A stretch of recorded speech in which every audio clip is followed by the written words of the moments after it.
மதுரை சித்திரை திருவிழாவின் முக்கிய நிகழ்வான மீனாட்சி சுந்தரேஸ்வரர் திருக்கல்யாணம் இன்று கோலாகலமாக நடைபெற்றது. மதுரை மீனாட்சி அம்மன் கோவில் சித்திரை திருவிழா ஏப்ரல் 19ஆம் தேதி கொடியேற்றத்துடன் துவங்கியது. தினமும் காலை மாலை அம்மனும் சுவாமியும் பல்வேறு வாகனங்களில் வீதி உலா வருகின்றனர். நேற்று அம்மனுக்கு பட்டாபிஷேகம் நடந்த நிலையில் நேற்று அம்மன் அஷ்டதிக்கு பாலகர்களை எதிர்த்து வெற்றி பெற்ற லீலையான திக்கு விஜயம் நடைபெற்றது. இதைத் தொடர்ந்து இன்று காலை 8:35 முதல் 8:59 மீனாட்சி சுந்தரேஸ்வரர் திருக்கல்யாண மண்டபத்தில் வேத மந்திரங்கள் ஒலிக்க சிறப்பாக நடைபெற்றது. இதையொட்டி மதுரை நகரம் விழாக்கோலம் பூண்டுள்ளது.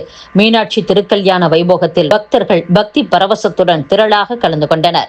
மீனாட்சி அம்மனுக்கு திருமாங்கல்யம் அணிவித்த போது சுமங்கலி பெண்கள் மஞ்சள் கயிறு மாற்றி அம்மனை வழிபட்டனர். திருக்கல்யாண நிகழ்ச்சியில் திருப்பரங்குன்றத்தில் இருந்து பவளக்கனிவாய் பெருமாளும் முருகப்பெருமானும் வந்திருந்தனர். இதனை காண கட்டண அடிப்படையில் 6000 பேரும் இலவசமாக 6000 பேரும் அனுமதிக்கப்பட்டனர்.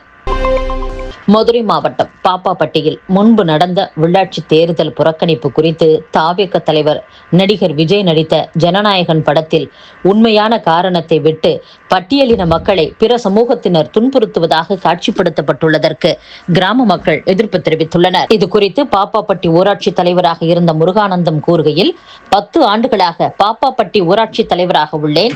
ஜனநாயகன் திரைப்படத்தில் வன்முறையை தூண்டும் விதமாக ஓட்டு போட்டால் கையை வெட்டுவேன், காலை வெட்டுவேன் என்பது போன்ற காட்சிகள் உள்ளன. முன்பு தனி தொகுதியாக ஒதுக்கிய போது பட்டியலின மக்கள் சதவீதப்படி குறைவாக இருக்கிறார்கள் என்பதை முன்வைத்தே போராட்டங்கள் நடந்தன.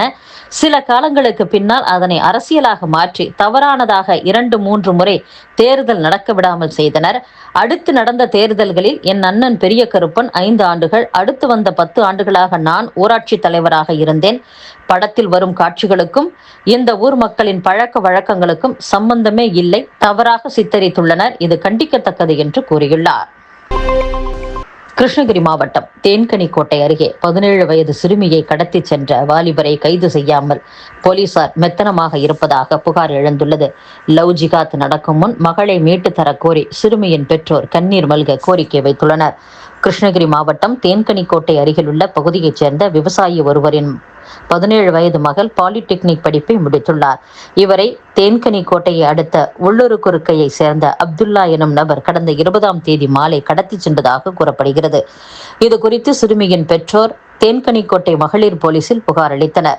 இருப்பினும் சம்பந்தப்பட்ட வாலிபர் மீது வழக்கு பதியாமல் சிறுமி மாயமானதாக மட்டும் போலீசார் வழக்கு பதிந்துள்ளதாக சிறுமியின் பெற்றோர் குற்றம் சாட்டியுள்ளனர். மகளை கடத்தி சென்ற வாலிபர் மீது நடவடிக்கை எடுக்க கோரி நேற்று மாவட்ட எஸ்பி அலுவலகத்தில் மனு கொடுத்த அவர்கள் கண்ணீர் விட்டு கதறினர். திண்டுக்கல் மாவட்டம் கோணப்பட்டி மலையில் அரசு தரப்பில் அகற்றப்பட்ட முருகன் சிலையை மீண்டும் நிறுவ உயர்நீதிமன்ற மதுரை கிளை உத்தரவிட்டுள்ளது. கோணப்பட்டி செந்தில்குமார் என்பவர் தாக்கல் செய்த மனுவில் கோணப்பட்டி மலையில் ஜோதி முருகன் கோவில் உள்ளது. அங்கு முருகன் சிலை இருந்தது.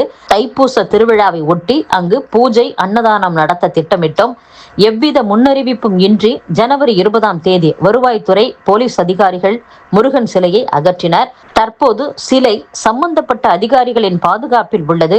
கோவில் நடவடிக்கைகளில் தலையிட வருவாய்த்துறை போலீஸ் அதிகாரிகளுக்கு உரிமை இல்லை. அவர்கள் கிராம மக்களின் அனுமதியின்றி சிலையை எடுத்துச் செல்ல முடியாது. அரசியலமைப்பு மக்களுக்கு மத சுதந்திரம், அவரவர் கலாச்சாரம் மற்றும் சமூகத்திற்கு ஏற்ப செயல்படுவதற்கான உரிமையை உறுதி செய்துள்ளது. சிலையை மீண்டும் நிறுவ சானார்பட்டி தாசில்தார் போலீசாருக்கு உத்தரவிட வேண்டும் என்று குறிப்பிட்டிருந்தார்.